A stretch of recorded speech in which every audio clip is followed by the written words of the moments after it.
Waste analysis is one of the core principles of lean thinking that involves identifying, quantifying, eliminating, and preventing waste. It is also one of the easiest ways an organization can improve its operations. Today, we will take a look inside waste analysis.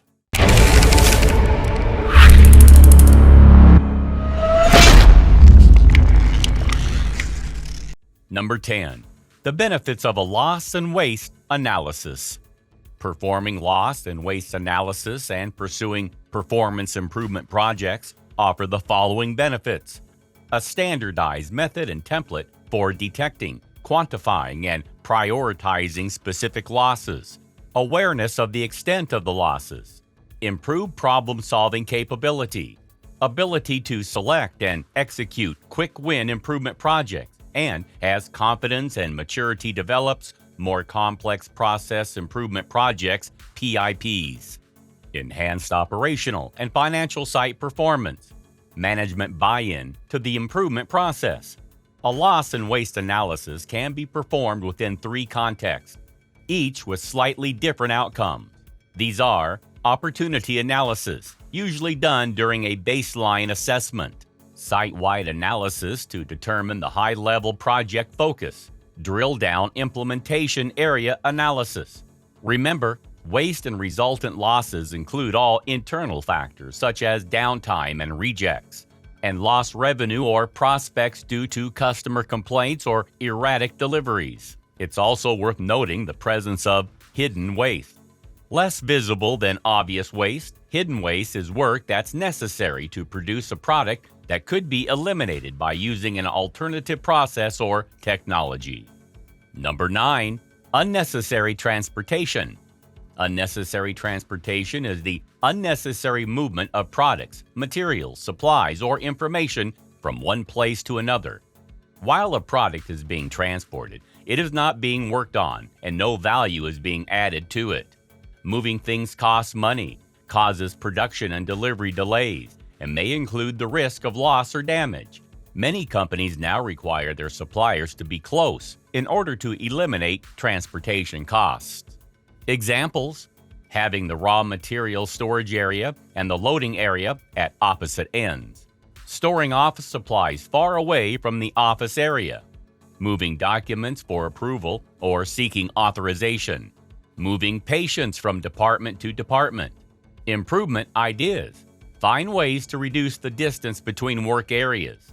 Relocate items to be closer to where the work is performed. Try to transport in bulk and in both directions. Number 8. Unnecessary movement. Unnecessary movement or wasted motion refers to the movement performed by people that is not required and will not add value to the product or service. Not only it consumes time and uses up energy, but it may also increase health and safety issues and can affect the reliability of operations. Unnecessary movement is normally the result of a poor workplace layout design or poor ergonomic design. Examples: moving too much or traveling farther than necessary to accomplish a task, having to walk back and forth to get tools during maintenance, having to bend or twist because of poor ergonomic design, placing printers and photocopiers far away from offices. Improvement ideas: evaluate the flow and layout to identify chances to streamline the process, relocate the required tools at the point of use, improve workplace ergonomics. Number 7. Waiting. Waiting refers to the idle time that occurs when there are unnecessary delays within the process. It occurs when a product is not in transport or being processed, or when a person is waiting for a work or service to get completed, and that costs time and money. Anytime a person or a product is waiting, there is no value being added. Lead times are increased, and wasted time is transferred to the customer through increased cost. Examples: waiting for the maintenance department to repair a breakdown, waiting for the changeover to be completed, waiting for a slow machine to operate, waiting for a preceding operator to complete his or her work, a customer waiting for a service, waiting for a meeting to start, experiencing poor computer system performance. Improvement ideas. Observe what keeps people waiting. Measure waiting time and make it visible. Allocate more resources at the bottleneck areas to increase their capabilities. Improve scheduling and coordination. Number 6. Excess of inventory. Excess of inventory is having more materials or information than what is actually needed. Inventory takes up valuable space, creates the need for more manpower and equipment, ties up money that can be used elsewhere, and has a significant impact on working capital and operational costs. Some inventory is necessary, but most processes can be managed differently to minimize inventories. Examples: storing raw materials ahead of requirements, expired, obsolete, and held for inspection inventory, achieving documents that are not required and will never be used in the future, storing computer programs that will never be used on hard drives, keeping outdated and duplicated files, giving people documentation they will never read. Improvement ideas. Keep track of inventory levels. Reduce unnecessary safety stocks. Avoid buying in bulk unless you are sure you will use it all. Apply line balancing and Kanban. Number 5. Overproduction. Overproduction is producing greater quantities or making more of something than is required by the customer. It is thought to be the worst of the 8 as it creates the other types of waste. Overproduction increases lead times, consumes more materials, promotes a batch and queue system, hides quality problems, and may prevent other activities from taking place.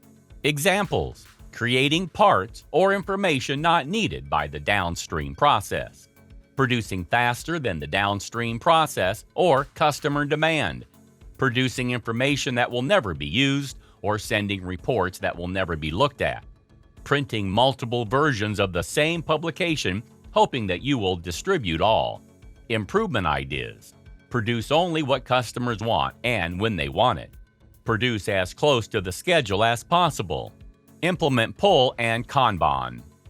Number 4. Overprocessing. Overprocessing is processing beyond what the customer requires and providing more value than what he or she is willing to pay for. It occurs when you work on the process more than necessary. Overprocessing may result from complex processes, poor product or service design, unclear requirements, or internal standards that do not reflect true customer requirements. Examples: repeating work which has already been done, mixing a mixed cup of coffee, painting areas that are exposed to dirt or corrosion, using tools that are more precise or using the wrong tool, completing reports in a level of detail that is not required, duplication of work and filling multiple forms with repeated data. Improvement ideas. Find ways to do less and to use less. With every task, try to just do it once. With every document, try to just touch it once. Provide clear standards for every process. Number 3. Defects and errors. Defects and errors occur when the product or service does not serve the purpose it was created for, or when the process doesn't complete perfectly right the first time. It is the most obvious waste and the easiest to relate. Whenever a defect occurs during a production process, extra costs are incurred as a result of scrapping or reworking the defective products. And if it passed on to the customer, additional costs are incurred as a result of customer returns and negative reputation. Examples: a manufacturing faulty part that requires rework or needs to be scrapped, producing the wrong product, delivering a product to the wrong destination, not on time in full delivery, typos and spelling mistakes in a resume, missing information or incorrectly completing an application, customer received the wrong service or nothing at all. Improvement ideas. Find where the error occurs and analyze the root causes. Resolve the problem as early as possible. Avoid multitasking and mind wandering. Number 2. Unused human skills. Not using the potential and creativity of employees and not involving them is a waste. Organizations employ people for the specific skills they possess and it is wasteful not taking advantage of their many other skills and capabilities.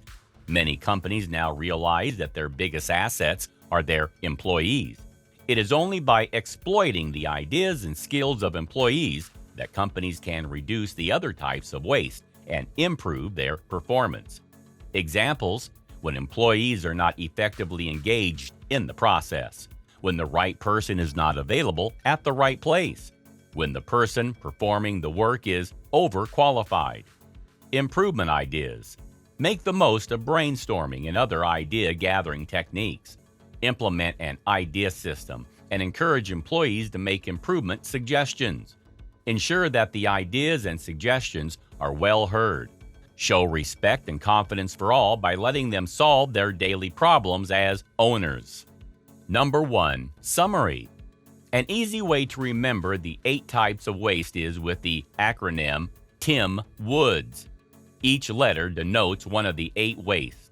There are other forms of waste beyond the 8 wastes, including wasted space, as the customer will not pay for it; wasted energy, a hidden shared cost; pollution, the producer is increasingly being made to pay for it; excessive resources, as they only increase cost and add no value; capital waste, or wasted money, throwing money at problems instead of addressing the real root causes; unclear communication, roles, responsibilities, and authority; lack of training, motivation, and empowerment.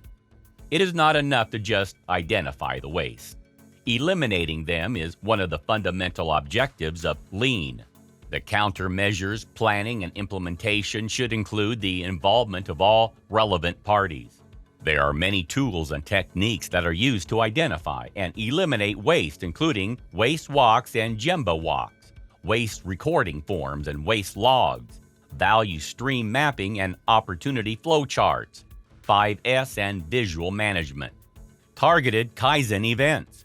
Waste analysis 2 phases. Waste creates no value and costs a lot of money. Limiting unnecessary waste brings efficiency and effectiveness to the existing processes, improves productivity, reduces lead times and defect rates, and saves money. As a result, products and services will better meet customer expectations. Remember, 8 kinds of waste at workplace and offices.